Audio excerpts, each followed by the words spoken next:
Hello বন্ধুরা, নতুন একটা ভিডিওতে তোমাদেরকে স্বাগতম।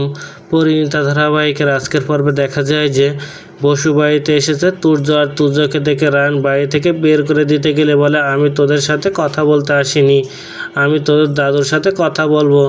এই বলে তুর্য বলে, আমি পারুলকে ভালোবাসি, ওকে আমার হাতে তুলে দাও, আমি ওকে বিয়ে করব। এমন কথা শুনে রেগে যায় সবাই, আর দাদু তখন বলে পারুল রায়নের বিয়ে হয়ে গেছে। এমন কথা শুনে চমকটে তুর্য আর বলে, আমি পারুলকে না নিয়ে যাব না। রায়ন রেগে গিয়ে বাড়ি থেকে বের করে দিতে গেলে রায়নকে শেষ করে দিতে চায় তুর্য, আর তুর্যকে মেরে বাড়ির বাইরে বের করে দেয় সবাই। তখন পারুলের মা বোন আর কাকিমণি পারুলকে দোষারোপ করলে রায়ন বলে, এতে পারুলের কোনো দোষ নেই, তাই এই নিয়ে আর কোনো কথা হবে না। এদিকে পারুলকে রায়ন কথা দেয় যে সে তুর্যকে তার ধারে কাছে ঘেঁষতে দেবে না। ওদিকে তুর্য বাড়িতে ফিরে বসে ভাবে পারুলকে যেভাবে হোক তুলে আনবে সে।